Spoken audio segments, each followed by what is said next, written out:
உங்கள் குற்றங்கள் குறைகளை எல்லாம் மன்னிங்க தகப்பனே. கர்த்தருடைய ஆவியானவர் எங்களோடு பேசும். பரிசுத்த ஆவியானவர் எங்களோடு பேசும். பரிசுத்த ஆவியானுடைய வாசனம் எங்களோடு பேசட்டும். கர்த்தர் பெரிய காரியங்களை செய்யும். கர்த்தரும் இரட்சகருமா இருக்கிற இயேசு நாமத்தில் ஜெபிக்கிறேன். ஆமென். எல்லாரும் உட்காருங்க. ஏசாயா தீர்க்கதரிசியின் புஸ்தகம் 55வது அதிகாரம் 7வது வசனம்.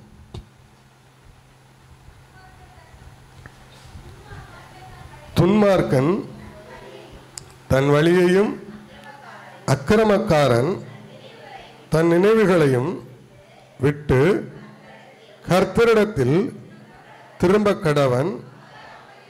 அவர் அவன் மேல் மனதுருகுவார். நம்முடைய தேவனிடத்திற்கு திரும்ப கடவன். அவர் மன்னிக்கிறதற்கு தயை பெரிந்திருக்கிறார். எல்லாரும் வசனத்தை எடுத்தீங்களா? பக்கம் 862 ஏசாயா தீர்க்கதரிசியின் புஸ்தகம் 55:7. ஏன் கூட இருக்க சொல்றோம்னா, சில நேரம் ஒரு முறை சொல்லும்போது நம்ம அந்த சிலவங்களுக்கு கவனம் இருக்காது. துன்மார்க்கன் தன் வழியையும் அக்கிரமக்காரன் தன் நினைவுகளையும். ஒரு மனுஷனுடைய வாழ்க்கையில் இயேசு கிறிஸ்து வர வேண்டும். இன்னைக்கு இருக்கிற தலைப்பு என்னன்னு கேட்டீங்கன்னா, இயேசு உங்கள் பாவங்களை மன்னிக்கிறார். அல்லேலூயா. இயேசு உங்கள் பாவங்கள் மாத்திரமல்ல, எல்லா மனுஷனுடைய பாவத்தை அவர் மன்னிக்கிறார். இந்த உலகத்தில் இயேசு கிறிஸ்து பிறந்தது ஒரு மனுஷனுக்காக அவர் பிறக்கல. ஒரு குறிக்கப்பட்ட ஒரு மதத்துக்காக நம்ம இயேசப்பா பிறக்கல. அதான் இதோ உலகத்தின் பாவங்களை சுமந்து தீர்க்கிற தேவ ஆட்டுக்குட்டி என்று பரிசுத்த யோவான் ஸ்நானன் சாட்சி கொடுக்கிறார். உலகம் முழுவதும் சமாதானத்தை கொடுக்கிற சமாதான பிரபு, சமாதானத்தின் கர்த்தர் இன்று பூமியில் அவதரிக்கிறார் என்று தூதர்கள் சாட்சி கொடுக்கிறாங்க. அவ்வளவு மகிமையோடு கூட தேவன் இந்த பூமிக்கு வருகிறார். காரணம், எல்லா மனுஷனுடைய பாவங்களை மன்னித்து அவர்களுக்கு இரக்கம் பாராட்ட வேண்டும். தான் படைத்த மனுஷன், தான் உருவாக்கின மனிதன் இன்னைக்கு தாறுமாறா போயிட்டு இருக்கிறான். இன்னைக்கு பாவத்தில் விழுந்து கிடக்கிறான். இந்த உலகத்தில் நீங்க எங்க பார்த்தாலும் இன்னைக்கு பாவம். நீங்க எந்த திசையில திரும்பினாலும் பாவம். நடந்தா பாவம், வீட்டுக்குள்ள இருந்தால் பாவம், போகிற இடங்கள் எல்லாமே நீங்க பாத்தீங்கன்னா இன்னைக்கு பாவம் நிறைஞ்சிருக்கிறது. சாதாரணமான காலம் அல்ல இந்த காலம். இந்த காலத்தில் இருக்கிற கர்த்தருடைய பிள்ளைகள் பாவத்தை மேற்கொண்டு வெற்றி பெற்று நீங்கள் மனம் திரும்பி கிறிஸ்துவனிடத்தில் வருவீர்கள் என்றால் உங்களுக்கு ஆண்டவர் 100 மார்க்கில் 1000 மார்க்கு கொடுப்பார். ஏன்னா அவ்வளவு கடினமான காலம் இது. நாம நான் எப்பவும் சொல்லுவேன், அந்த காலத்தை குப்பையில தூக்கி போடுங்க. அந்த காலத்தில் இருக்கிற ஊழியர்களை இன்னைக்கு இருந்தாங்கன்னா பிடிச்சு நின்றுக்கிட மாட்டாங்க. ஸ்டைல மாத்தி இருப்பாங்க, கூட்டம் வராது. அவங்க அன்னைக்கு ஊழியம் செஞ்சது போல இன்னைக்கு ஊழியம் செஞ்சிருப்பாங்கன்னா ஒரு பெரிய ஊழியத்தை அவர்களால் பார்க்க முடியாது. இன்னைக்கு அவர்கள் இவ்வளவு காலம் இவ்வளவு ஸ்தாபனங்களை கட்டி வச்சிருக்கிறாங்க. இந்த ஸ்தாபனங்கள் எல்லாம் அவர்கள் இவ்வளவு கட்டி வச்சிருக்கிறாங்கன்னா இன்னைக்கு அவர்கள் அதே ஊழியத்தை செய்தார்கள் என்றால் எவனும் வரமாட்டான். காரணம், அன்னைக்கு ஒரு மனுஷனுக்கு ஞானஸ்தானம் கொடுக்கணும்னா எல்லா நகையும் கலத்தினாதான் ஞானஸ்தானம் கொடுப்பாங்க. கட்டாயம் வெள்ள தான் போடணும். நிறைய ரூல்ஸ் உண்டு, கணக்கு வழக்கு இல்லாத ரூல்ஸ்கள் எல்லாம் உண்டு. பைபிளை அப்படியே அன்னைக்கு ஃபாலோ பண்ணாங்க, இல்லைன்னு சொல்ல முடியாது. ஆனால் அந்த காலகட்டத்துக்கு அது சரியாக இருந்தது. மக்களும் அதை ஏற்றுக்கொண்டார்கள். அல்லேலூயா, அல்லேலூயா. காரணம், அன்னைக்கு ஒருத்தங்கிட்டே நகையும் கிடையாது, ஒன்றும் கிடையாது. அதனால சரி, இருந்தா என்ன இல்லாம இருந்தா என்னன்னு சொல்லிட்டு போனாங்க. இன்னைக்கு அப்படி கிடையாது. 50 பவுன் 100 பவுன் என்ன செஞ்சிருப்பீங்க? வச்சிருப்பீங்க, ஒளிச்சு பீரோலையோ லாக்கர்லயோ எதுலயோ ஒண்ணு ஒளிச்சு வச்சிருப்போம், அப்படிதானே? அப்போ என்ன செய்வோம்? இதெல்லாம் போடுறதுக்கு ஆசை, என்ன செய்யறது? யார் போடுவா? காலம் வேற, இன்னைக்குள்ள காலம் வேற. இது கடினமான காலம். பிரசங்கம் பண்றதுக்கும் ஈஸியா தான் இருக்கும். நிறைய பிரசங்கியார்கள் சொல்லுவாங்க, பயமுறுத்துவாங்க, செத்து போயிடுவா, நீ அப்படி இருக்காது இப்படி இருக்காங்க. நான் பயமுறுத்துவதற்கு வரல. இயேசு பயமுறுத்துகிற தேவன் அல்ல. அல்லேலூயா. அவர் எச்சரிக்கிற தேவன், அன்பால் உன்னை அழைக்கிற தேவன். அன்போடு கூட ஒரு எச்சரிக்கையை கொடுக்கிறாரு. நீ எங்கே போகாதே, மரணம் உண்டாகும். பாவத்துக்குள்ள போகாத, மரணம் உண்டாகும். சாப வாழ்க்கை வேண்டாம். இப்ப கேட்பீங்க, இந்த உலகத்துல நிறைய பேர் பாவம் செய்யறான், எல்லாம் வாழதானே செய்யறான். எனக்கு அந்த கேள்வி உண்டு. ஸ்தோத்திரம். காரியம் அதுவல்ல. இந்த உலகத்துல ரெண்டு விஷயம்தான், ஒன்று பரலோகம், இன்னொன்று நரகம். ஏனென்றால் நாம் வாழ்கிற காலம் புதிய ஏற்பாட்டின் காலம், பழைய ஏற்பாட்டின் காலம் அல்ல. உடனே பழி தீர்க்கிற காலம் அல்ல இது. இந்த காலம் வேற. இங்க எல்லாருக்கும் எல்லாம் எல்லாம் எப்படி சம்பவிக்கிறதோ அப்படிதான் சம்பவிக்கும். நல்லவனா வாழ்கிறவனுக்கு நல்லவனா வாழ்றான், நீதிமானா வாழும்போது உண்மையா வாழ்றான். நம்மளை எடுத்துக்கிடுவோம். நம்ம ஏதாவது ஒரு சபைக்கு அநீதி செய்திருக்கிறோமா? செய்யறோமா? ஒரு சபை அழிஞ்சு போறோன்னு ஜோம் பண்ணி இருக்கிறோமா? அப்ப நமக்கு ஒரு 5000 ஆளை கத்தர் கொடுத்திருக்க கூடாதா? நான் கேட்கலாமே, நான் நீதியா தானே இருக்கிறேன் ஆண்டவரே, நான் உண்மையா தானே இருக்கிறேன், நான் எல்லா காரியத்திலையும் மனசாட்சியோடு கூட ஊழியம் செய்யறேன், 100% பைபிளின் படி என்னால ஊழியம் செய்ய முடியல. சரி, ஏன்னா குடும்பம் இருக்கு, பிள்ளைகள் இருக்கிறது, அப்படிதானே? இதெல்லாம் வச்சுக்கிட்டு இன்னைக்கு இருக்கிற உலகம், பழக்க வழக்கங்கள், காரியங்கள் இதெல்லாம் பார்க்கும்போது நாம அப்போஸ்தலரை மாதிரி ஊழியம் செய்ய முடியாது. ரெண்டாவது, அப்போஸ்தலர்கள் இதை மாதிரி ஒரு சபையில இருக்க மாட்டாங்க. அல்லேலூயா. அவங்களும் இதே மாதிரி உட்கார்ந்து பழகி இருப்பாங்கன்னா நம்ம ரேஞ்சுக்கு ஆயிடுவாங்க. புரியுதா உங்களுக்கு? நீங்க இதை கொஞ்சம் யோசிச்சு பாருங்க. அல்லேலூயா. பேச முடியாது, சில நேரங்களில் சில காரியங்களை சொல்ல முடியாது. பழகிட்டோம், என்ன செய்யறதுக்கு அப்படின்ட்டு போயிடுவாங்க. அதனால சொல்லுவாங்க, ஆரம்பத்தில் கூப்பிட்டு நல்லா கண்டிச்சிருவாரு அப்படிம்பாங்க. அன்னைக்கு பழக்கம் இல்லை, ரொம்ப என்ன செய்யலை, எதுவும் இல்லை, பலாறு பிடிச்சி கண்டிச்சேன். இன்னைக்கு அப்படி இல்லை, நம்ம நல்லா பழகி விட்டோம். ஒரு மனிதனுடைய முகத்தை நாம் பார்க்க வேண்டியது இருக்கிறது. அதனால தான் என்ன செய்யறது கிடையாது, எதுவும் சொல்றது கிடையாது. கர்த்தருக்கு ஸ்தோத்திரம். அவர்களாய் மனம் திரும்பி விடுவார்கள். அல்லேலூயா. தேவ வார்த்தையை கேட்கிறாங்க, பிரசங்கத்தை கேட்கிறாங்க, நம்ம எவ்வளவு காரியங்களை கேட்கிறோம். நம்ம கேட்டு நீங்களே மனம் திரும்பிடுவீங்கன்னு ஒரு விசுவாசம் தான். நம்ம அப்புறம் எதுக்கு தனியா கூப்பிட்டு வச்சு நம்ம பேச வேண்டிய அவசியம்? ஆண்டவர் நமக்கு ஏகப்பட்ட வசனங்களை கொடுக்கிறாரு. அப்போ நம்மளுக்கு இப்படி ஒரு எண்ணம் உண்டாகும், எல்லா மனுஷனுக்கும் உண்டாகும். நான் பாவமே செய்யல, ஆனா நான் கஷ்டப்படுறேன் அப்படின்னு நீங்க நினைக்காதுங்க. நான் தான் சொல்றேன்ல, இந்த உலகத்துல ரெண்டு காரியத்தை கர்த்தர் இன்னைக்கு வச்சிருக்கிறாரு. ஒண்ணு நரகம், இன்னொன்னு பரலோகம். இந்த மனுஷர்கள் எல்லாம் பரலோக ராஜ்யத்துக்கு போவாங்கன்னு கேட்டாச்சுன்னா அது எனக்கு தெரியாது.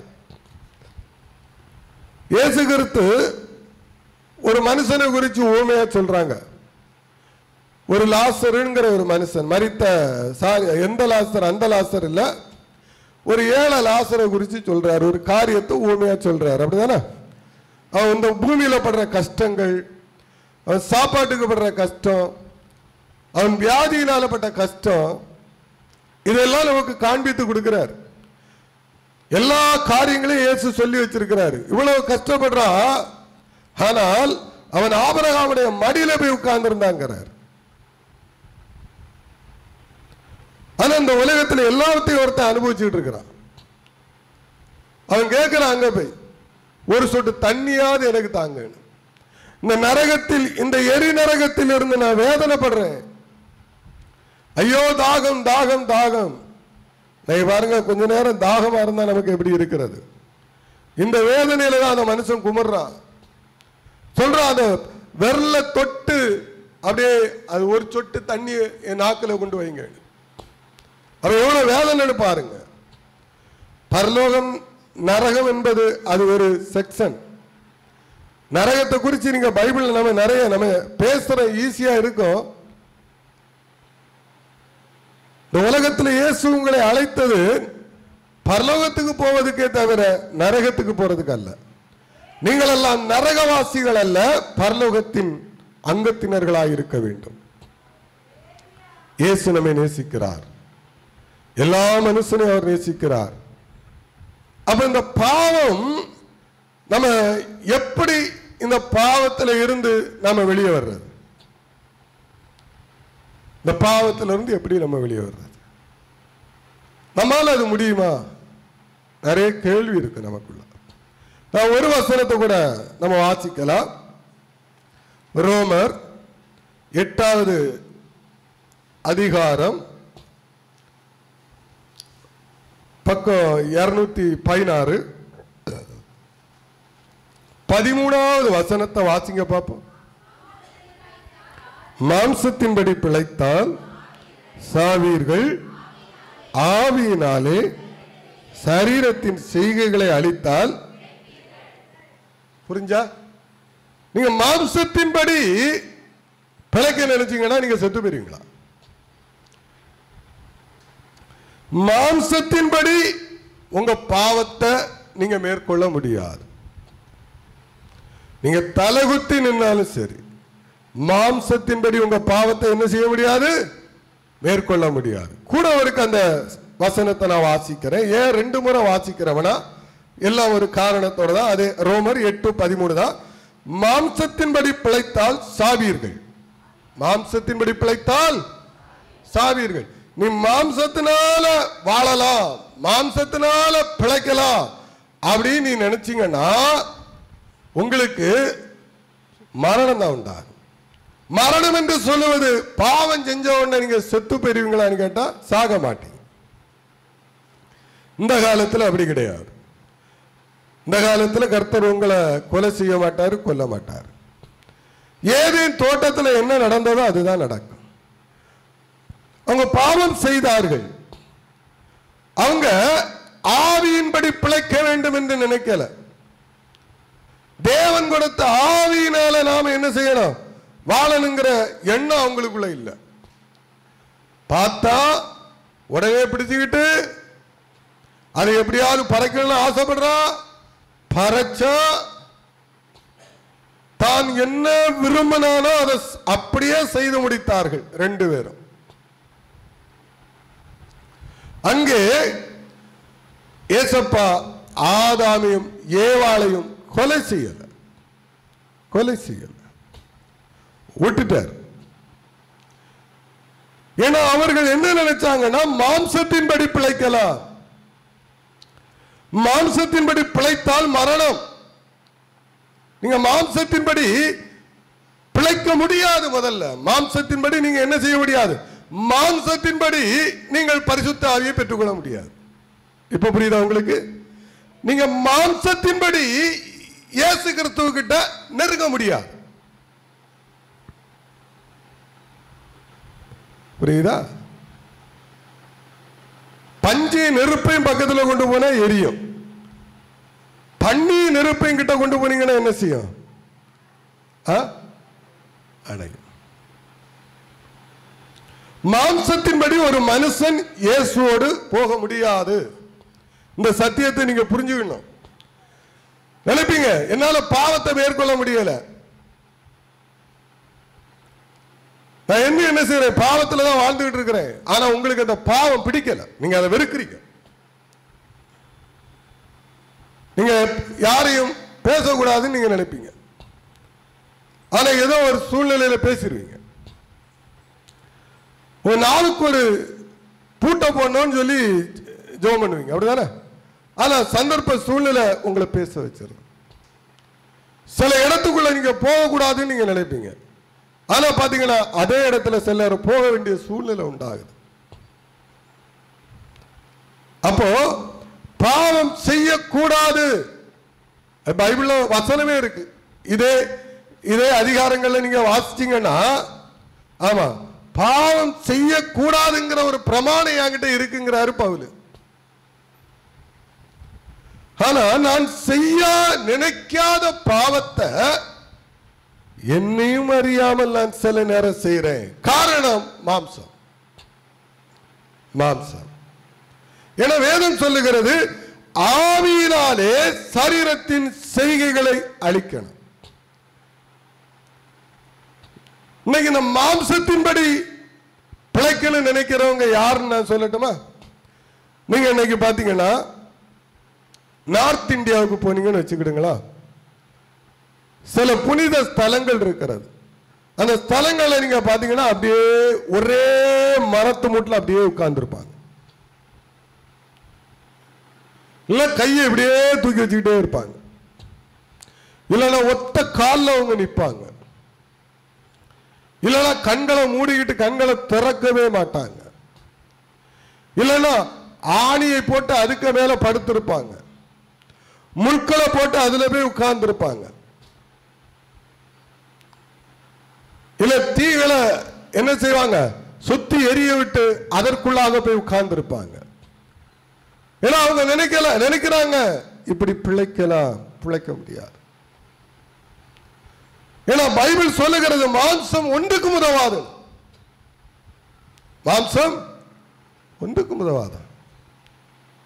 மாம்சத்தினால நீங்க எதையுமே நீங்க என்ன செய்ய முடியாது, ஆண்டவர்கிட்ட வாங்க முடியாது. நம்ம கிட்ட இருக்கிற பிரச்சனை என்ன தெரியுமா? இப்போ நம்ம கிட்ட இருக்கிற பிரச்சனை என்ன தெரியுமா? நம்ம எல்லா விஷயத்திலேயும் ஜபமா இருந்தாலும் சரி, எல்லா காரியத்திலையும் மாம்சத்திலே என்ன செஞ்சுட்டு இருக்கிறோம், உட்கார்ந்துட்டு இருக்கிறோம். மாம்சத்தினால என் பாவத்தை நான் மேற்கொண்டு விடலாம், மாம்சத்தினால நான் இந்த பாவ பழக்கத்திலிருந்து வெளியே வந்துடலாம் அப்படின்னு நினைக்கிறீங்க. பிரசங்கம் கேட்கிறோம், பிரசங்கம் கேட்கும் போது உங்களுக்கு குத்தப்படுகிறது, இனி இந்த பாவத்தை செய்யக்கூடாது அப்படின்னு நம்ம நினைக்கிறோம். வெளியே போறோம், வெளியே போகும்போது இன்னைக்கு இருக்கிற இந்த வெளி உலகமும் இந்த சுவாசமும் இந்த காற்றும் இந்த எல்லா காட்சிகளும் மறுபடியும் நம்மளை பாவத்துக்குள்ளே கொண்டு போயிருது. ஆனா பிரசங்கம் கேட்டு வெளியே போகும்போது என்ன செய்யறோம், இனி பாவம் செய்யக்கூடாது, பரலோக ராஜ்யத்துக்கு நான் போகணும், என் குடும்பம் பரலோக ராஜ்யத்துக்கு போகணும், நான் நல்லவனா வாழணும், நான் கெட்டவனா வாழக்கூடாது, நான் இனி யாரையும் ஏமாற்றக்கூடாது, நான் எல்லாரோடு சமாதானமா இருக்கணும், எல்லாரோடு சந்தோஷமா இருக்கணும், யாருக்கு தீங்கு செய்யக்கூடாது, நான் குடிக்க கூடாது, பீடி குடிக்க கூடாது, வேசித்தன விபச்சாரம் செய்யக்கூடாது, அடுத்தவங்க குடும்பத்தை கெடுக்க கூடாது. பல தீர்மானங்கள் எண்ணத்தோடு தான் நம்ம வெளியே போவோம். ஆனா நாம மாம்சத்துல தான் முடிவு எடுக்கிறோமே தவிர நம்முடைய ஆவியில ஒரு முடிவை நம்ம எடுக்கல. நான் இந்த பைபிளை நல்லா படிச்சு பார்க்கும்போது இன்னைக்கு நாம தோக்குற இடம் எங்கன்னா மாம்சம். சபையை எப்படி நடத்துறோம், மாம்சீக ரீதியில், அப்படிதானே? இன்னைக்கு சபைகள் ஏன் விழுந்து கிடக்குன்னு நீங்க நினைக்கிறீங்க? நம்ம சொல்றோம் சபையில டான்ஸ் ஆடுறான், கூத்தாடுறான், என்னெல்லாமோ சொல்றான், பேசுறாங்க, நிறைய காரியங்கள். காரணம் மாம்சம். அங்க ஆவிக்கு இடம் இல்லை. தேவ ஆவிக்கு அங்க இடம் இல்லாததுனால சபை செத்து கிடக்கு, உயிர் இல்லாம கிடக்குது. ஆனா உயிர் இருக்கிறது போல என்ன செய்யறோம், காட்டிக் கொள்றோம். ஒண்ணு இல்லாட்டாலே ஏதாவது ஒண்ணு சொல்லணும், அப்படிதானே? வேற வழி கிடையாது. மாம்சம்.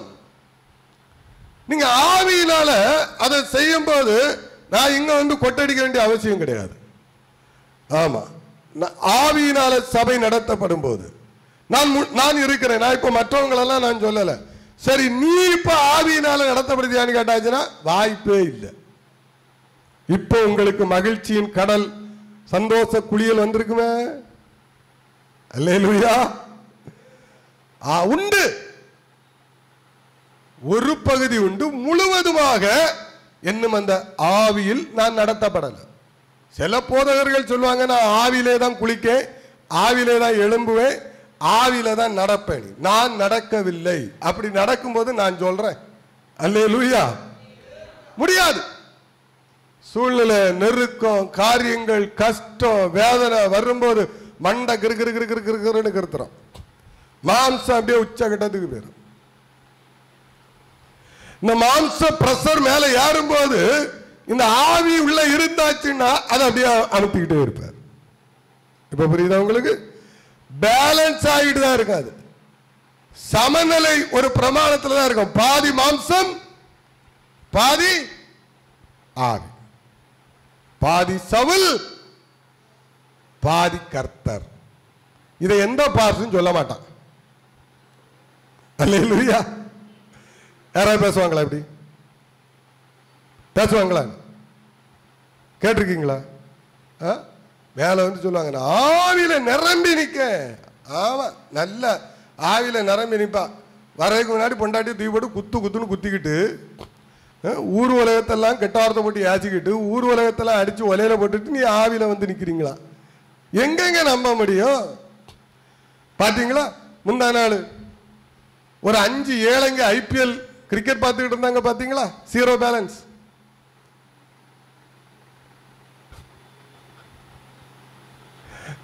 கமாண்டு போட்டு கிளின்னு கிழிக்கிறான். நமக்கு அது மானம், சூடு, சொர்ணை. நோ சூடு, நோ சொர்ணை, நோ மானம். நாங்க ரெஜிஸ்டர் எல்லாம் கலத்தி போட்டுட்டோம். சி, வர்க்கத்துக்கே கேடு. நான் அதுக்கு மேல பேசல. காரணம் அவன் போடுற சொல்லுவான், இவர்கள் ஆவியில் நடத்தப்படுகிறார்கள். இது ஆவியா? ஐபிஎல் கிரிக்கெட் போய் பார்த்துக்கிட்டு உட்கார்ந்துட்டு இருக்கிறது ஆவியா? சத்தமா சொல்லுங்களா? அல்லேலூயா. ஏங்க, அதுக்காண்டி நான் கிரிக்கெட் பார்க்க கூடாதுன்னு சொல்லல. விளையாட்டு பார்க்க கூடாது, அதை நீங்க ரசிக்க கூடாது. நிறைய பெரிய பெரிய பெரிய பரிசுத்தவான்கள்லாம், பெரிய உலகத்தை அசைக்கிற பரிசுத்தவான்கள்லாம் ஃபுட்பாலுக்கு அடிமை. ஃபுட்பால் நல்லா பார்ப்பாங்க. அப்பப்ப அவங்க பயிற்சியும் பண்ணிக்கிடுவாங்க. அதை டிபி ஜோஸ்வா இன்னும் பல ஊழியர்கள் எனக்கு தெரிஞ்சு, ஒன்றும் இல்லை, நம்ம மரித்து போன பரிசுத்தவான் அண்டன்றுள்ள அப்பம் நினைக்கிறா, அவருக்கு பேர் எனக்கு தெரியலை. ஆமாம், சென்னையில் இருந்து. அவங்கெல்லாம் பார்த்தீங்கன்னா விளையாட்டு பார்க்கறதுல தப்பு கிடையாது. அதெல்லாம் தப்பு கிடையாது. நீங்கள் ஒரு விளையாட்டை பார்க்குறீங்க, அடிமை ஆகிறாதுங்க. அல்லேலூயா. இப்படி பனியன போய் உட்கார்ந்து என்ன செய்யாதுங்க. அதான் 20,000 ரூபாய் டிக்கெட் எடுத்துட்டு போய் உட்கார்ந்துருக்காங்க. வேற சரி, அந்த செக்ஷன் வேண்டாம். அப்போ இது ஆவியில் நடத்தப்படுற அனுபவம்னா அது ஆவியில் நடத்தப்படுறது கிடையாது. இது மாம்சம். அப்ப நீங்க இன்னைக்கு நினைக்கிறீங்க எல்லாவற்றையும் மாம்சத்துல மேற்கொண்டுடலாம். முடியாது. ஒரு பிசாசை மாம்சத்துல இன்னைக்கு துரத்த முடியாது. ஆவில நிறைஞ்சாதான் அதை துரத்த முடியும். அதனால பவுல் அப்படி ஆவில நிறைஞ்சு உத்து பார்த்தவொடனே அந்த ஆவி தெரிச்சிட்டு டெய்லி பவுல் அது தொந்தரவு பண்ணிக்கிட்டு இருக்கும். டெய்லி போகும்போதெல்லாம், நீ பரிசுத்த மனுஷன், நீ ஒரு அக்கினி, நீ ஒரு வல்லமையானவன். உலகத்திலே தமிழ்நாட்டிலே உன்ன போல ஒரு ஊழியக்காரனை நான் பார்த்ததே இல்லைன்னு ஒரு டூப்பை போடும் பாருங்க. நம்ம ஆளுங்க அப்படியே ஒரு சிரிப்பு உள்ளுக்குள்ள வரும். போய் சொல்லாது. ஆனா உள்ளுக்குள்ள நான் தான் வருகிற பவுலும் நான் தான், வரப்போகிற பேதுருவும் நான் தான். அது அடிச்சு விடும் பாருங்க. அல்லேலூயா. ஆமா, இன்னைக்கு கர்த்தர்கிட்ட கேட்டு ஊழியம் நடத்துறோமோ இல்லையோ, அநேகருடைய வாழ்க்கையில பேய்கிட்ட கேட்டுதான் இன்னைக்கு ஊழியம் நடத்துறான். அல்லேலூயா. பிசாசு என்ன சொல்றதோ அதை கேட்டு ஊழியம் செய்யறவனும் இருக்கிறான். நான் பொய் சொல்லல. பேய ஆட விட்டு பேய்கிட்ட உட்கார்ந்து கதை கேட்டு இவளை கல்யாணம் பண்ணுவானா, நான் அவளை கல்யாணம் பண்ணுவானா? நான் பொய் சொல்றேன்னு நினைக்கிறீங்களா? உண்மை. தீர்க்க தரிசனம் யாருக்கிட்ட? பிசாசு கிட்ட. என்ன பத்தி நீ என்ன நினைக்கிறா? சொல்ல, எப்பா உலகத்துல எவனுமே கிடையாதுப்பா. பவுலு எம்மாத்திரம், பவுலிக காலத்துல கூட நாங்க வாழ்ந்தோம். பவுலு கூட இப்படி கிடையாதப்பா. நீ பயர், அது சொல்ல உளுந்தம்பெயர், நீ ஒரு உளுந்தம்பெயர். நீ ஒரு அக்கினிப்பா, அதுக்கு தெரியும். நீ அக்கினியும் கிடையாது, ஒன்றும் கிடையாது. நீ ஒரு செத்த நாயின்னு நல்லா புரிஞ்சுக்கிடுங்க. இந்த பிசாசு என்னத்தையாவது ஒன்று என்ன செஞ்சுக்கிட்டு இருக்கோம், ஆட விட்டு கதை கேட்டு வேடிக்கை கேட்ட அப்படி வச்சுக்கிடுங்களா, உங்க மாம்சத்தை அதை அப்படியே கிளப்பி விட்டுரும். அதனால்தான் நான் பேய்களை பேச வைக்க மாட்டேன், இப்ப ஆடவே வைக்க மாட்டேன். பார்த்துருக்கீங்களா? அது சுருண்டு விழுந்தா விழும். ஆமா, சிலவன் பிடிச்சு நிப்பா. ஒன்ன இடத்துக்கு நான் கீழே தள்ளிப்பட்டு நான் என்ன உன்னை போட்டா எடுத்து நான் வீடியோ போட்டு என்ன செய்ய போறேன், காசா சம்பாதிக்க போறேன். போங்கப்பா, எனக்கு பிடிச்சி ஜோம் பண்ணி விட்டுருவோம், அவ்வளவுதான்.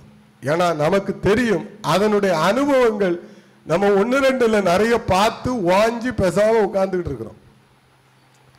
ஆனால் எனக்கு ஒரு ஆசை உண்டு, ஆண்டவரே சபை பரிசுத்த ஆவியினால முழுக்க முழுக்க நடத்தப்படணும்.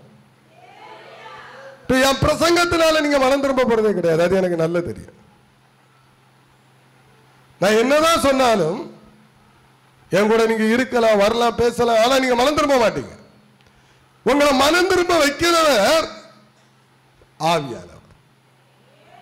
புரியுதா உங்களுக்கு? நான் இந்த சத்தியத்தை என்னை கண்டுபிடிச்சனோ அப்புறம் தான் உங்களை யாரையும் தனிப்பட்ட முறையில் நான் திட்டுறதும் கிடையாது, பேசுறதும் கிடையாது. அவன் மாம்சத்தில் நடக்கிறான், என்ன செய்ய முடியும்? வாசிங்க, இன்னொரு வசனத்தை வாசிங்க. 2 கொரிந்தியரின் புஸ்தகம், 2 கொரிந்தியரின் புஸ்தகம் பக்கம் 248, 4வது அதிகாரம் 16வது வசனத்தை வாசிங்க பாப்போம். 4:16, 2 கொரிந்தியர் 4. ஆனபடியினாலே நாங்கள் சோர்ந்து ஒன்றும் போகிறதில்லை, எங்கள் புறம்பான மனுஷனானது அழிந்தும் போதும். 2வது உள்ளதை வாசிக்கலாம். ஃபர்ஸ்ட் வாசிச்ச வசனம், மாம்சத்தின்படி நீங்க என்ன செய்ய முடியாது, பாவத்தை மேற்கொள்ள முடியாது. மாம்சத்தின்படி பாவத்தை மேற்கொள்ளலாம்னா நீங்க அதை மேற்கொள்ள முடியாது, மாம்சத்தின்படி பிழைக்க முடியாது. அதே காரியம்தான் அத இங்கே கொரிந்தியர் சபைக்கு ஆவியானவர் சொல்றாரு. ஆனபடியினாலே நாங்கள் சோர்ந்து போகிறதில்லை, எங்கள் புறம்பான மனுஷனானது சுட்டரிக்கப்படணும். புறம்பான மனுஷன் என்ன செய்யப்படணும், சுட்டரிக்கப்படணும். அதனாலதான் அந்த சப்ஜெக்டே வேற. பழைய ஏற்பாட்டு காலத்தில் பாத்தீங்கன்னா பலி கொடுத்து என்ன செய்வாங்க, அந்த அசுத்தத்தை எல்லாம் எடுத்துக்கொண்டு ஆலயத்துக்கு புறம்பாக போய் என்ன செய்வாங்க, சுட்டி எரிப்பார்கள். புறம்பான மனுஷன், நமக்குள்ள ஒரு புறம்பான மனுஷன் உட்கார்ந்து இருக்கிறார். 2 மனுஷன் நமக்குள்ளாக வாழ்வான். ஒன்னு தெய்வீக மனுஷன், இன்னொன்னு மாம்ச சம்பந்தமான மனுஷன். புரியுதா? 2 மனுஷன் மாறுவான். ஒன்னு தெய்வீக சம்பந்தம், என்னோட மிருகத்தின் ஆவி. அதான் பாட்டே எழுதுனா ஒருத்தன், கடவுள் பாதி மிருகம் பாதி, எல்லாம் பைபிளை வச்சுதான். அல்லேலூயா, சும்மா ஒண்ணும் கிடையாது. அப்போ ஒரு தன்மை தெய்வீக தன்மை, இன்னொரு தன்மை மிருகத்தின் தன்மை. 2 தன்மை நமக்குள்ள இருக்கு. புறம்பான மனுஷன், இந்த புறம்பான மனுஷனுக்கு எல்லாம் வேணும், எல்லாம் வேணும், எல்லாத்தையும் அனுபவிக்கணும், நல்லா வாழணும், நல்ல சுகபோகமா இருக்கணும், நமக்கு எல்லாம் தேவை. கர்த்தருக்குள்ளாக மாத்திரம் வாழக்கூடாது, கர்த்தருக்குள்ளாக மாத்திரம் வாழக்கூடாது. உங்களை ஆண்டவர் எதற்காக அழைச்சிருக்கிறார் தெரியுமா? மாம்சத்தில் வாழ்வதற்காக அல்ல, ஆவியில் வாழ்வதற்காக, ஆவியில பிழைப்பதற்காக. அப்போ இங்க வேதம் சொல்லுகிறது, தொடர்ந்து வாசிங்க. நீ புறம்பான மனுஷனானது அழிந்தும். இப்ப ஒரு பாயிண்ட், புறம்பான மனுஷன் அழியணும், உள்ளான மனுஷனானது நாளுக்கு நாள் நீங்க புதிதாயிட்டு இருக்கணும். இந்த வசனத்துல முக்கியமா நீங்க அந்த கடைசி சென்டென்ஸ் நீங்க எடுத்துக்கிட்டீங்கன்னா, நாளுக்கு நாள் புதிதாயிட்டு இருக்கணுமா, நாளுக்கு நாள் வளர்ச்சி அடையணும். நீங்க நாளுக்கு நாள் கீழே போக கூடாது. 10 வருஷத்துக்கு முன்னாடி நல்லா கர்த்தரை தேடினோம், ஜோம் பண்ண, ஆண்டவருக்காக வாழ்ந்தேன். ஆனா இன்னைக்கு நம்ம எப்படி இருக்கிறோம்? ஒரு குழந்தை அது குழந்தையாவே இருக்கக்கூடாது, அது வளரணும். அப்படிதானே? 1ஆம் கிளாஸ்லயே உங்க பிள்ளை 10 வருஷம் இருந்தா சந்தோஷமா இருப்பீங்களா? இருக்க மாட்டோம். நம்ம பிள்ளை 15 வயசுல 8 வயசுக்குள்ள வளர்ச்சி இருந்தாச்சுன்னா உங்களுக்கு சங்கடம் இருக்குமே இருக்காதா? அப்போ நம்முடைய ஆவிக்குரிய வாழ்க்கையில நமக்கு வளர்ச்சி இருக்கா? வளர்ச்சி இருக்கா? வளரணும், வளரணும். என்னால முடியாது, மாம்சத்துல முடியாது. மாம்சத்துல போர் செய்யாதுங்க, மாம்சத்துல போர் செய்யாதுங்க. புறம்பான மனுஷன் அழியணும், இந்த மனுஷன் புதிதாக்கப்படணும். அப்போ அதுக்கு முந்தின வசனத்திலே நம்ம வாசித்ததின்படி ஆவியின்படி பிழைங்க, மாம்சத்தின்படி பிழைக்க நினைக்க கூடாது. உங்களால முடியாது. நீங்க எவ்வளவுதான் நீங்க என்னதான் செய்தாலும் சரி. நம்ம ஊழியத்தில் ஒரு பெரிய தோல்வி அநேக நேரத்தில் நடந்தது என்ன தெரியுமா? மாம்சத்தில் நம்ம செய்தது. அல்லேலூயா. மாம்சத்தில் செய்தது. பல குழுக்களை நாங்க உருவாக்கினேன், பல காரியங்களை செய்து பார்த்தேன். சில பாப்ஸ் சொல்லுவாங்க, நினைப்பாங்க, இவன் இப்படி சபை நடத்திக்கிட்டு இருக்காங்க. உங்களுக்கு அது சரியா இருக்கும், எனக்கு அது சரியில்லை. நான் தோத்துட்டேன், நான் தோத்துட்டேன். தோத்தனா தோக்கலையே உங்களுக்கு தெரியும், அப்படிதானே? நம்ம தோல்வி அடைஞ்சிட்டோம். என்ன எல்லாரும் நாங்கெல்லாம் இப்படி நடத்துறோம், இவரே இப்படி நடத்துறாரு. நான் தோல்வி அடைஞ்சிட்டேன், நான் எல்லாத்துலயும் தோல்வி அடைஞ்சேன். எத்தனையோ குழுக்களை வச்சு பார்த்தோம், என்ன நடந்ததுங்கிறது எனக்கு தெரியும். அப்புறம்தான் ஒரு முடிவில் வந்தேன், இனி ஆவியானவருக்கு இடம் கொடுக்கணும். அல்லேலூயா. அவர் எப்படி நடத்துறாரோ அப்படியே நடத்துவோம். ஆரம்ப காலத்தில் நம்ம சபை நடத்தின விதம் எப்படின்னு உங்களுக்கு தெரியும், வந்தவங்களுக்கு.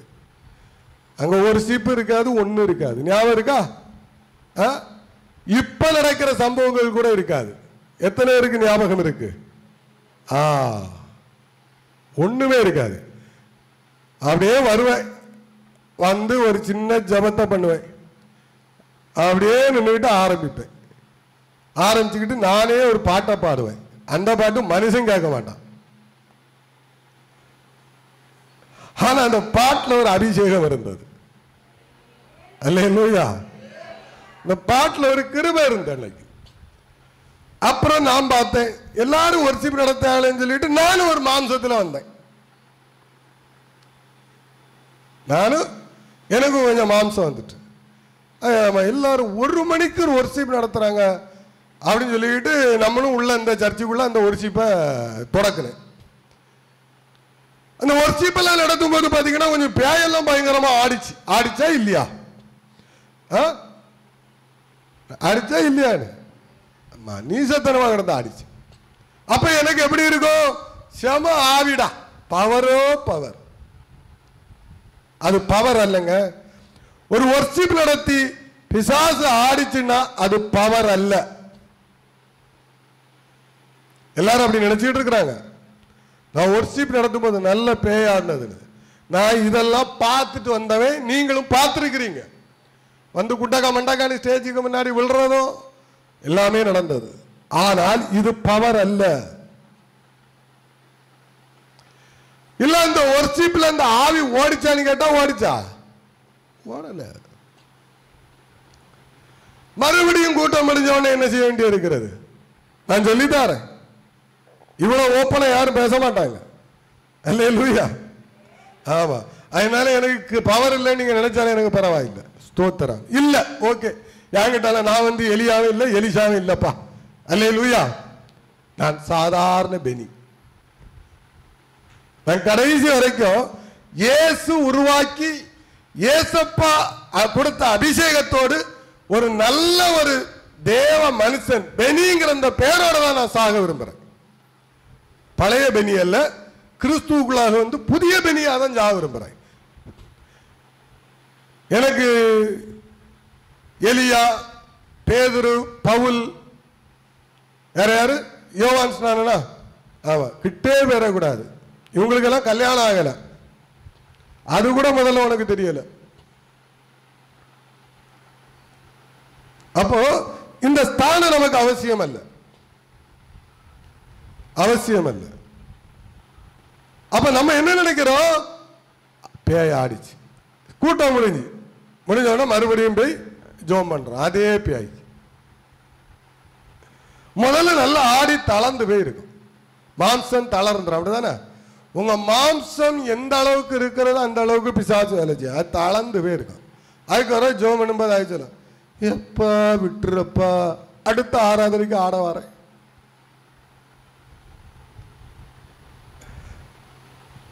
காமெடியா இருக்கா? எந்த அளவுக்கு சாத்தம் பைத்தியக்காரனாக்கு பாருங்க.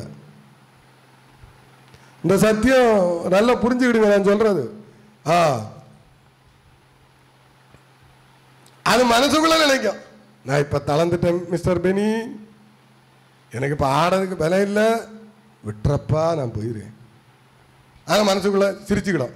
நெக்ஸ்ட் அடுத்த ஆராதனைக்கு வருவேன், அடுத்த ஆராதனை அதே தண்ட கிடக்கிற தண்ட கிடக்கிற தண்ட கிடக்கிற தண்ட கிடக்கிற தண்ட கிடக்கிற வல்லமை இறங்குது, அது இறங்குது, இது இறங்குது. ஆனா பூனா 52, 62, 72. நான் ஏன் இந்த அனுபவங்கள் எல்லாம் நீங்க நினைப்பீங்க, ஏன் இந்த மாதிரிப்பட்ட பிசாசு ஆட வைக்கிறதெல்லாம் நான் விட்டோம்னா, எனக்கு நல்லா தெரிந்தது இதுல எந்த பிரயோஜனமும் இல்லை. இப்பவும் நினைச்சா ஆட வைப்பேன், பிரயோஜனம் அல்ல. என்னுடைய நான் இப்பொழுது நான் விரும்புகிறது என்ன தெரியுமா, ஆவியில நடத்தப்படணும். அல்லேலூயா. முழுக்க முழுக்க தேவ ஆவியில நடத்தப்படணும். வசனங்களை பேசும்போது ஜனங்கள் ரட்சிக்கப்பட வேண்டும், மனம் திரும்பணும், பரிசுத்த ஆவியை பெறணும். ஆட்டோமேட்டிக்கா அந்த பிரசங்களை கேட்கும் போது அந்த பிசாசுகள் என்ன செய்யணும், விடுதலை அடையணும். ஆசை உண்டு, ஆசை உண்டு. இல்லையான்னு கேட்டா ஆசை இல்லையான இருக்கு, இந்த ஆசை தான் இருக்கு எனக்கு. அதனால்தான் இதெல்லாம் நான் விட்டது. நினைப்பீங்க, என்னடா திடீர்னு முன்னாடி 1 மணி நேரம் ஆறா நடத்துவேன், இப்ப நடத்த மாட்டேன். ஒரு மனிதன் தேவ ஆவியில நடத்தப்பட்டாச்சுன்னா அவங்க ஸ்டைலே வேறையா இருக்கும். 90-95க்குள்ளால நம்ம சில விஷயங்களை சொல்லணும். ஆசீர்வாத அவருடைய ஊழியத்தை குறித்து சொல்லுவாங்க. இன்னைக்கு அந்த ஊழியத்தில் இருக்கிற அனுபவம் அப்ப கிடையாது. அந்த நாட்கள்ல தான் பயங்கரமான எழுப்புதல்கள் உண்டானது.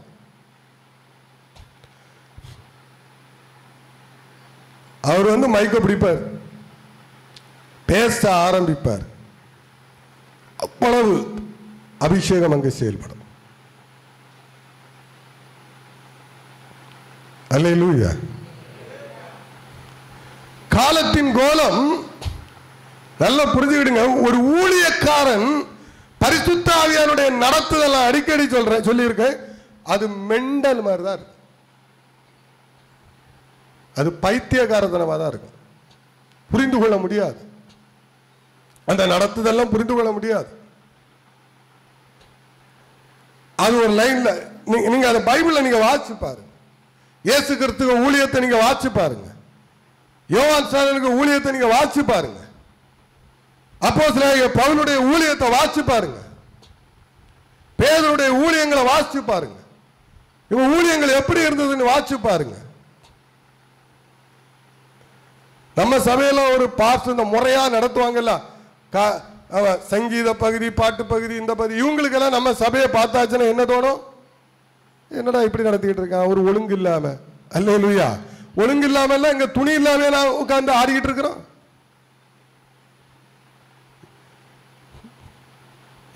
எனக்கு இந்த சபையில எவனாவது குறை கண்டுபிடிக்க வந்தாலும் அடிச்சு தொடச்சு விட்டுருவேன். நான் தோல்வி அடைந்தவன். உனக்கு அது ஒரு ஊழியமா கொடுக்கப்பட்டிருக்குன்னா அது ஓகே. நான் தோத்தவங்க, நான் அடி வாங்கினவன். அல்லேலூயா.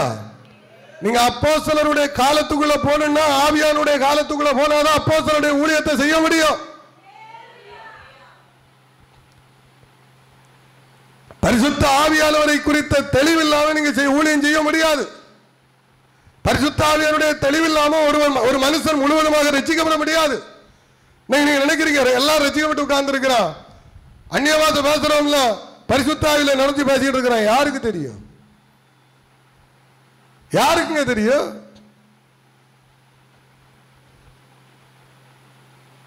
பிசாசு அந்நிய பாஷை பேசும்.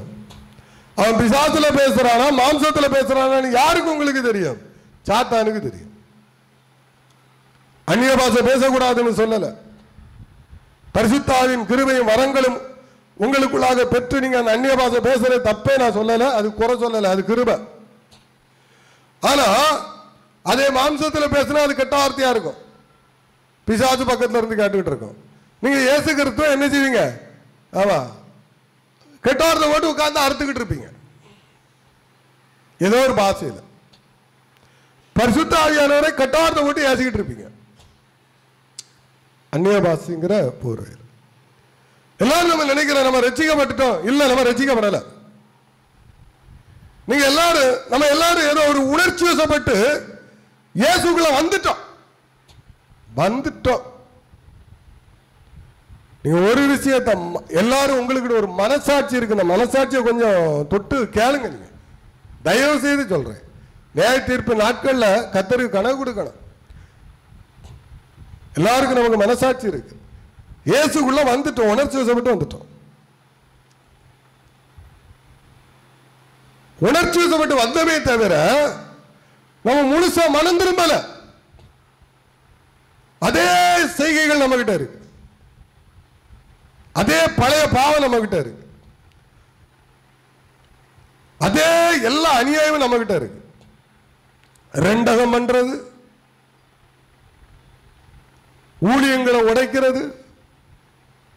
சபைகள்ல பாத்தீங்கன்னா இன்னைக்கு பெந்தேகோஸ்தே சபைகள்ல நடக்கிற அநியாயத்தை கேளுங்க. கோல்னு சொன்னா, கோல் உலகத்திலே மிகப்பெரிய கோல் ஃபேக்டரி எதுன்னு கேட்டீங்கன்னா பெந்தேகோஸ்தேக்காரன் தான். ஒரு குடும்பத்தினுடைய காரியம் நடு தெருவுக்கு வரணும்னா நீங்க பிபிசி வேல்டு தினத்தந்தி எல்லாம் அவசியமே கிடையாது. ஒரு பெந்தேகோஸ்தேக்காரன் போய் சொல்லிட்டீங்கன்னு வச்சுருங்களோ, உங்க வேல்டு பூரா பரவிடும். கவனம், ரொம்ப கவனம். கேவலப்படுத்திடுவான், அசிங்கப்படுத்தி நாரடிச்சிருவான்.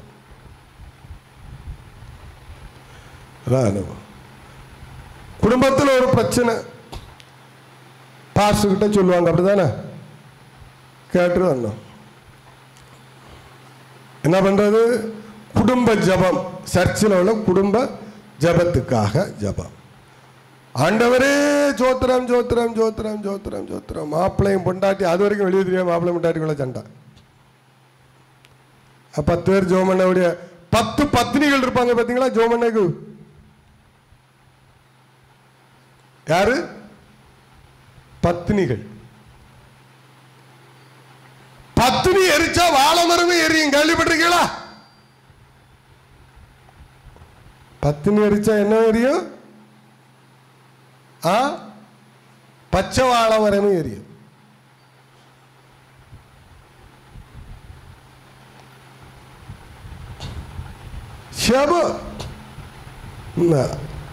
கொலகார கூட்டங்களாக இது கொலகார கூட்டம். கொலை இழுத்து விட்டுரும், கொலை இழுத்து விட்டுருவாள். ஜபத்தோட முடிப்பாங்களா? மாம்சம் நேர போறது. கேட்டியா கேட்டியா கேட்டியா, அங்க வீட்டில இருந்து பிபிசி வேல்டு ஆரம்பிக்கும். அடுத்த விசுவாசிட்டவே சொல்லுவோம். அடுத்தது பக்கத்தில் இருக்கிற வீட்டுக்காரன் கழிச்சு போட்ட சாக்கடை, அந்த சாக்கடை, இந்த சாக்கடை, எல்லா சாக்கடை கிட்டையும் இந்த சர்ச்சில் பண்ணின ஜபத்தை போய் சொல்லிக்கிட்டு இருப்பான். அப்படிப்பட்டவங்க யாராவது இருக்கிறீங்க, நல்லா புரிஞ்சுக்கிடுங்க. கர்த்தருக்கு கணக்கு சரியா கொடுக்கணும். அல்லேலூயா. ஏன் தெரியுமா? நம்ம மாம்சத்துல தான் பழச்சி நிற்கும். அப்போ நம்ம பண்ற ஜபமே மாம்சம். ஒரு காரியம், ஒரு ஒரு ஒரு ஒரு விஷயம் சொல்லப்படுது, ஜோமனை சொல்லப்படுது, ஜோமனை விட்டு போயிட்டே இருங்க. யோசிக்காது. மாம்சம், மாம்சத்தினால பிழைச்சவனா மரணம் தான். அதான் இங்க பைபிள் சொல்லப்படுகிறது. இந்த வசனம், மனுஷனானது, உள்ளான மனுஷனானது நாளுக்கு நாள் என்ன செய்யப்படணும்? புதிதாக்கப்படணும். நாளுக்கு நாள் நீங்க மேல மேல மேல போகணும், கீழே போக கூடாது. சாத்தான் பிடிச்சு இழுப்பா, உன்னால முடியாது. உண்மைதான், என்னால் முடியாது. எனக்காக ரத்தம் சிந்தனை ஏசப்பாவால முடியும். எனக்காக அவர் ரத்தம் சிந்தி இருக்கிறாரு. அந்த ரத்தம் வீண் போகாது. அந்த ரத்தம் வீண் போகாது. எனக்காக சிந்தப்பட்ட ரத்தம் ஒருபோதும் வீண் போகாது. சேலஞ்ச் பண்ணணும் சாத்தாங்கிட்ட, நீ சேலஞ்ச் பண்ணணும். உன்னால முடியாதுன்னு சொல்லாது. நீ தோத்துருவா. உன் பாவத்திலிருந்து நீ வெளியே வர முடியாது. இல்லை, இயேசு எனக்காக ரத்தம் சிந்தி இருக்கிறார். இயேசு எனக்காக ரத்தம் சிந்தி இருக்கிறார். சாத்தான் சொல்லும், நீ செத்துரு, நீ பிழைக்க முடியாது. உன் ஆவிக்குரிய வாழ்க்கையை விட்டுட்டு நீ ஓடி போயிரு, உன்னால நீ பிழைக்க முடியாது. இயேசு கிறிஸ்துவினுடைய ரத்தம் என்னை பிழைக்க வைக்கும். அல்லேலூயா. நான் இவ்வளவு காலம் ஓடிட்டேன், 10 வருஷம் ஓடிட்டேன், 15 வருஷம் ஓடிட்டேன், இனி நான் நரகத்துக்கு போக விரும்பல. நிறைய பேர் நினைக்கிறாங்க, ஐயோ 5 வருஷம் 10 வருஷம் 15 வருஷம் தொலைச்சிட்டு. கர்த்தருடைய வார்த்தை உங்களுக்கு நேராக வருகிறது. தொலைந்த காலங்களை கர்த்தர் மறுபடியும் திரும்ப கொடுப்பார். இது தீர்க்க தரிசனம். தேவன் தம்முடைய பிள்ளைகளை சும்மா ஒண்ணும் தூக்கி விட்டு எரிஞ்சிட மாட்டாரு. நீங்க ஓடின ஓட்டம், நீங்க அவருக்காக விட்ட கண்ணீர், நீங்கள் அவருக்காக வாழ்ந்த வாழ்க்கை, நீங்க அவருக்காக செய்த காரியங்கள், இவைகள் எல்லாம் பரலோகத்தில் அது ஒரு ஒரு ஒரு ஒரு ஒரு துருத்தில் அது என்ன செய்யப்பட்டிருக்கிறது? சேர்த்து வைக்கப்பட்டிருக்கிறது. பண்டக சாலையில, பரலோகத்தின் பண்டக சாலையில உங்களுடைய ஒவ்வொரு காரியங்களையும் கர்த்தர் வைத்திருக்கிறார். அதை வச்சுதான் அந்த மைனஸ் பண்றதோ பிளஸ் ஆக்குறதோ சாசு சொல்லுவான், முடிஞ்சு போச்சு. அந்த வார்த்தைக்கு செவி கொடுக்காதுங்க. அல்லேலூயா. வசனத்தை நீங்க உடனே நினைச்சுவீங்க, வசனங்களை எடுத்து வாசிப்பீங்க. சாத்தா உங்களுக்கு ஆப்போசிட் வசனங்களை கொடுப்பான். பயந்துடாதுங்க. என் இருதயம் புதிதாக்கப்பட வேண்டும், என் இருதயம் புதிதாக்கப்பட வேண்டும். வாசிங்க இன்னொரு வசனத்தை கூட, ரோமர் 8:5, ரோமர் 8:5, பக்கம் 215வது பக்கம் 8:5 வாசிங்க. அன்றியும் மாம்சத்தின்படி நடக்கிறவர்கள் மாம்சத்துக்குரியவர்களை சிந்திக்கிறார்கள், ஆவியின்படி நடக்கிறவர்கள். இப்ப நீங்க ஒரு பாயிண்ட் நீங்க புரிஞ்சு வச்சுக்கிடுங்க. உங்களுடைய சிந்தனை மாம்சத்துக்கு போகும்போது நீங்க அப்படியே என்ன செய்யணும்? ஆவிக்கு இடம் கொடுக்கணும். நான் அதான் சொல்லல, நீங்க மாம்சத்துல பிழைக்க முடியாது. நீங்க மாம்சத்துல ஓடுனீங்கன்னா நீங்க விழுந்து போயிருவீங்க. நீங்க மாம்சத்துல இயேசுவோடு நடக்கலாம்னா நடக்க முடியாது. வசனம் சொல்லுகிறது, மாம்சமும் இரத்தமும் தேவனுடைய ராஜ்யத்தை என்ன செய்யாதா? சுதந்திரித்துக் கொள்ள முடியாது. உங்க மாம்சமும் இரத்தமும் தேவனுடைய அந்த ராஜ்யத்துக்குள்ள போக முடியாது. நிறைய விஷயங்கள் இருக்கிறது. ஒரு ஞானஸ்தானத்தை வச்சு பரலோகத்துக்கு போனோம்னா அது நடக்காது. நான் மூலிகை ஞானஸ்தானம் எடுத்துட்டேன், நான் பரலோகத்துக்கு போலாம்னா அது நடக்காத காரியம். அது ஒரு படி, அவ்வளவுதான். வாழ்க்கையில முதல் ஒரு படி. ஆ இ எழுதுறோம் பாத்தீங்களா? ஆமா, 1ஆம் கிளாஸ் 2ஆம் கிளாஸ் மாதிரி. இன்னைக்கு எல்கேஜி யூகேஜி ப்ரீ கேஜி.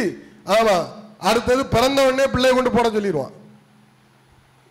அந்த கேஜி என்னைக்கு வருதோ தரித்திரம் பிடிச்சவனுவ, தரித்திரம் பிடிச்சவனுவ பிள்ளைங்க. அதனால தான் இன்னைக்கு நாசமா போயிட்டு இருக்கு.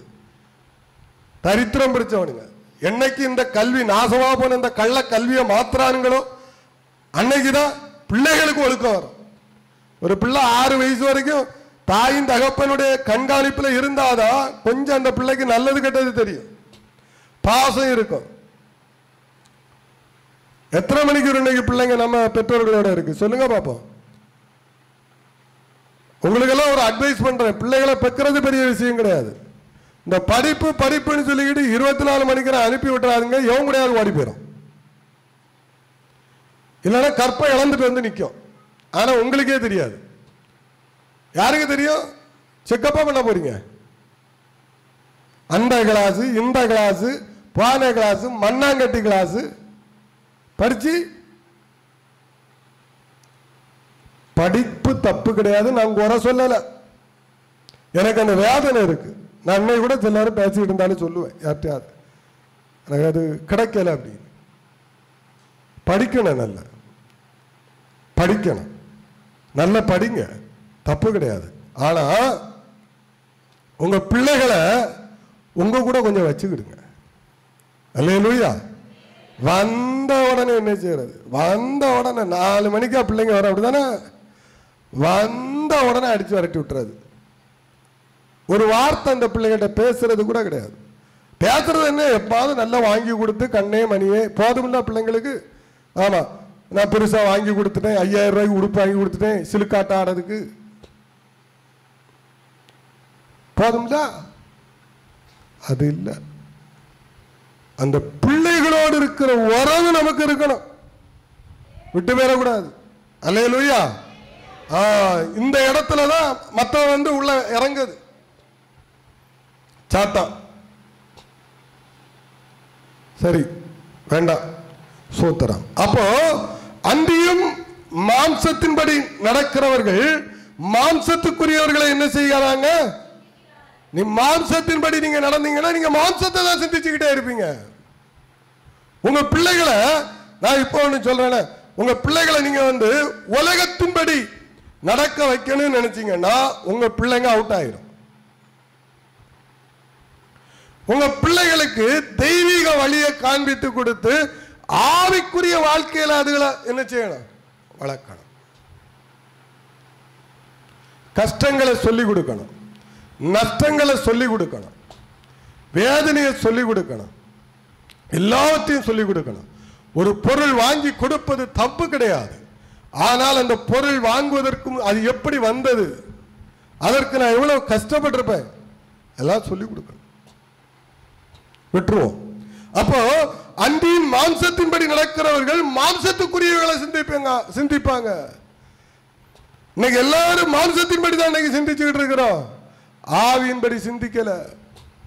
ஆண்டவர் என் பிள்ளைகளை குறித்து என்ன நோக்கம் வச்சிருக்கிறாரு, அதெல்லாம் நமக்கு அவசியமே கிடையாது. நம்ம நோக்கம் என்னது? ஆமா, எடுத்த உடனே பிள்ளை பிறந்த உடனே நேற்று பாருங்க, நேத்தா முந்தானால பைத்தியக்காரனுங்க, பைத்தியக்காரப்ப ஒரு ஸ்கூலுக்கு முன்னாடி போய் சோறும் டிபன் பாக்ஸ் வச்சுட்டு காவல் கிடக்குறான். எனக்கு ஒரு கேள்வி, உன் பிள்ளைக்கு நீங்க பீஸ் கொடுத்து காசை கொடுத்துட்டு அவங்கிட்ட போய் கையை கட்டி நிக்கணும், என்னங்க அநியாயம்? அந்த பீஸ் இந்த பீஸ் எல்லா பீஸும் மண்ணாங்கட்டியும் வாங்குறான், அப்படிதானே? வாங்கி உன் காசுல அவன் சாப்பிட்டுக்கிட்டு இருக்கிறான், அவன்கிட்ட போய் நீங்க கையை கட்டிக்கிட்டு இருக்கணும். வாட்ச்மேன் சொல்லுவான், பார்க்க முடியாது, புட்டுங்கிற வேலை அவனுக்கு, தெய்வம்ல அவன் சும்மா உட்கார்ந்து இருப்பானு, ஏசியை போட்டு அப்படி இருப்பானு. நான் ஸ்கூல்ல வேலை செஞ்சவன், எனக்கு தெரியும். கெத்த காட்டுக அவ்வளோ, சீ அசிங்கம். உனக்கு நாளைக்கு ஒரு நாள் வரும், கேட்டா ரட்சிக்கப்பட்டவங்கிறான், பெந்தேகோஸ்தேங்கிறான், இயேசுவை ஏற்றுக்கொண்டேங்கிறான். உனக்கு எங்கடா இருக்கு இயேசு கிறிஸ்து? உனக்கிட்ட இல்ல. இயேசுவை நீ ஏற்றுக்கொண்டியா? உன்ட பரிசுத்த ஆவியானவர் இருக்கிறாரா? நீ கிறிஸ்தவ நடத்துற ஸ்கூல் எல்லாம் நான் சொல்ல விரும்பல, நீங்களே இயேசுக்கு வழி வந்தவங்களா? கிடையவே கிடையாது. சாத்தானுடைய வழி வந்தவர்கள், மற்றவர்களுடைய மனசை புரிந்து கொள்ளாத நரமிருகங்கள். ஏழைகளுடைய ரத்தத்தை எப்படியெல்லாம் உரியலாம். ஒண்ணு இல்லையா, ஒரு டூர், பிள்ளைங்களுக்கு ஒரு டூர், கன்னியாகுமரி டூர், 2000 ரூபாய் கொண்டு கட்டுங்க. அதுவும் இல்லையா, சில இடங்கள்ல நடக்கிறது. ஆமா ஆமா, கள்ளக்காதல், டீச்சர் வாத்தியாருக்குள்ள கள்ளக்காதலுக்காக ஒரு கொடைக்கானல் டூர். எதுக்காக? நான் போய் பேசல. ஏழைகளுடைய ரத்தத்தை குடிக்கிற ரத்த காட்டேரிகள், பைபிள் வேற வாசிக்கிறாங்க, கொயர் நடத்துவாங்க, கிறிஸ்தவ ஸ்கூல்ல கொயர், பைபிள வேற ஒரு சங்கீதத்தை வாசிப்பாங்க. இதுல வாசிக்காத வாசிக்காத, கேவலமா இருக்கு, வாசிக்காத. ஆமா, நீ பேசாம மந்திரவாதியா மாறிடு. அல்லேலூயா. உயிரோட தானே நரபலி கொடுக்கிறா. ஒருவனுடைய வேர்வை ரத்தம் எல்லாத்தையும் தானே உருவி விடுறா. உருவிக்கிட்டு நீ போய் என்ன செய்யணும்? கையை கட்டி நிக்கணும் அவங்கிட்ட. வாட்ச்மேன் நாய மாதிரி விரட்டுவான். மன சங்கடமா இருக்கு. என்னைக்குதான் இந்த கவர்மெண்ட் இதெல்லாம் கேட்க போறதோ தெரியல. காசை கொடுத்துட்டு தனக்கு பிள்ளைய பாக்குறதுக்கு அவன் என்ன செய்யணும்? அதுல போய் காவல் நிக்கணும். அப்படிப்பட்ட ஸ்கூல்ல உங்க பிள்ளைகளை சேர்க்க போறீங்களா?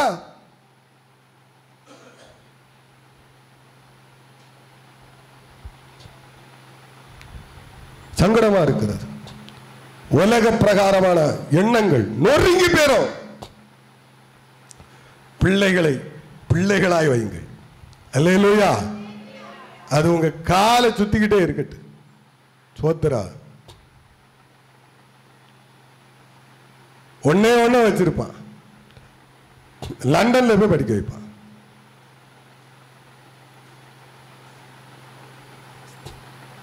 நிறைய விஷயம் இருக்கு கேட்டா. ஆண்டவரும் எல்லாத்துக்கும். ஆனா ஏசப்பா என்ன பாவம் செஞ்சாருன்னு தெரியல. எதை கேட்டாலும் ஏசப்பா ஏசப்பான்னு தலையில கொண்டு போட்டுருவோம். போடாதுங்க.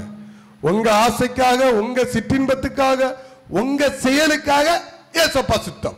இதுவும் ஏசப்பா சித்தம். ஏசப்பா சித்தம் எல்லாம் கிடையாது. உங்க சித்தத்தை நிறைவேற்றிக்கிட்டு ஏசப்பா சித்தமா?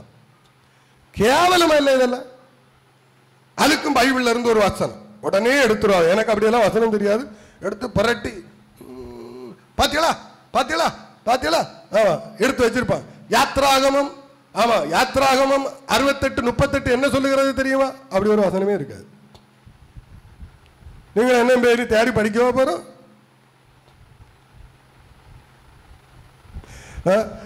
ஒரு வசனம் சொல்லிட்டு இருந்தாங்கல்ல, என்ன? ஆமா, போதகரை பார்க்காதே போதகத்தை பாரு. இந்த வசனம் எங்கடா இருக்குன்னு சொல்லி நானும் தேடி தேடி பார்க்க. இனி வெளிப்படுத்தின விசேஷம் 42:32 தான் நம்ம எழுத வேண்டியதா இருக்கு. என்னத்தையாவது வாய்க்கு வந்தது சொல்லிட்டு போயிடும். அப்படி அல்ல. உண்மையை பைபிள் சொல்லுது. உண்மையை உண்மையாய் சொல்லுங்கள், இல்லாததை இல்லைன்னு சொல்லிட்டு போயிருங்க. அல்லேலூயா. முடியாததை முடியாததுன்னு சொல்லுங்க, முடியக்கூடியதை முடியும்னு சொல்லுங்க. வருகிறது ஆவியின்படி உங்க ஓட்டத்தை முடிங்க. கர்த்தர் உங்களை ஆசீர்வதிப்பார். எழும்புவோமா? சோத்திரம். 1, 2 என்ன 5 வசனம் குறிச்சு வச்சிருக்கிறேன். சோத்திரம்.